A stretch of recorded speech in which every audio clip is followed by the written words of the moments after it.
Il faut vraiment qu'on se penche sur ce phénomène qui, personnellement, me fascine. L'explosion du jeu de rôle. C'est un sujet qu'on vient de couvrir dans notre dernier article. Oui, et les chiffres sont assez fous. Ah, complètement. On parle d'un hobby qu'on imaginait confiné à quelques caves un peu humides et qui aujourd'hui pèse 2 milliards de dollars. 2 milliards. C'est une industrie. Exactement. Et l'objectif de notre analyse, c'était de comprendre comment on est passé de ce cliché à une culture mondiale qui touche 50 millions de joueurs. C'est un vrai succès critique, si on peut dire. C'est plus qu'un succès, en fait. C'est une véritable mutation culturelle.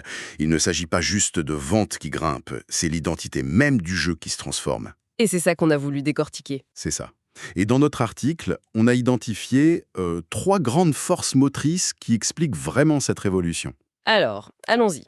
Le premier point qui nous a sauté aux yeux, c'est le rôle de la génération Z.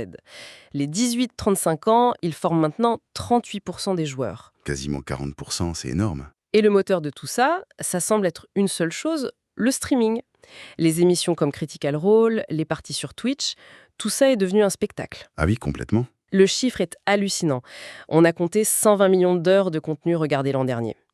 Pour cette génération, le jeu de rôle, ce n'est plus juste une activité. C'est un divertissement qu'on regarde. Et ça change absolument tout. Ça explique pourquoi ce public précis génère 55% des achats de nouveautés. Ce n'est pas un hasard.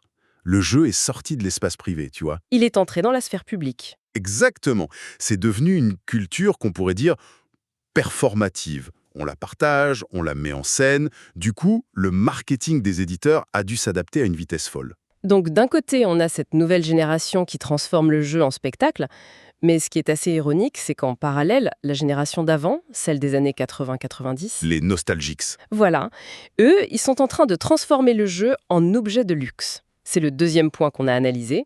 On a appelé ça un peu pour rire le syndrome de l'API. C'est une très bonne image, le syndrome de l'API. On voit les ventes d'éditions collector qui ont bondi de 32%, et là, on ne parle plus de simple manuel. Ah non, on est loin de ça. On parle de coffrets en faux cuir de dragon, de dés en opale, en métaux précieux. Et ça, ce marché, il est clairement tiré par les 36-49 ans qui ont un pouvoir d'achat plus élevé. Analyse presque de gentrification du hobby. Le mot est fort, mais il est juste. Ben oui, le jeu devient un investissement, un objet de collection. Et ça soulève une question hyper importante sur l'équilibre du secteur. Comment on préserve l'âme communautaire accessible dès débuts face à un marché du luxe qui pourrait devenir excluant? C'est une vraie tension, et elle est d'autant plus intéressante qu'elle arrive au moment où le jeu explose aux quatre coins du monde. Le stéréotype du hobby anglo-saxon, ça, c'est mort et enterré. C'est complètement dépassé. La région Asie-Pacifique, par exemple, elle représente déjà 20% du marché mondial. En Corée du Sud, la croissance du jeu hybride a atteint 42%. Et juste pour préciser, qu'est-ce qu'on entend par jeu hybride? Alors, c'est un mélange. On va utiliser une appli sur tablette pour gérer les monstres, les cartes, tout en gardant les dés et les figurines sur la table. Ça fluidifie l'expérience, quoi. D'accord. Mais la vraie surprise de notre enquête, elle ne vient même pas de là. Non, elle vient d'endroits beaucoup plus inattendus, comme le Moyen-Orient et l'Afrique. Exactement. On a observé une augmentation de 38% des événements communautaires là-bas.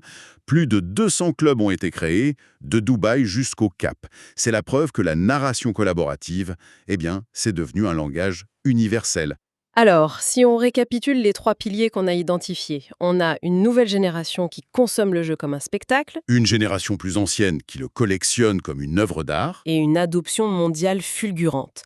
Les projections parlent d'un marché à 6 milliards de dollars d'ici 10 ans. Mais au milieu de tout ça, il y a une statistique qui rassure. 74% des gens préfèrent toujours jouer autour d'une table entre amis. Le cœur social est toujours là. Et c'est peut-être ça, en fait, la question de fond pour l'avenir. Alors que le jeu de rôle devient ce géant commercial, à la fois produit de luxe et phénomène de masse, est-ce que la communauté va parvenir à préserver son âme, son côté créatif et inclusif? Ou est-ce que le dragon du marché, finalement, finira par dévorer ses propres origines?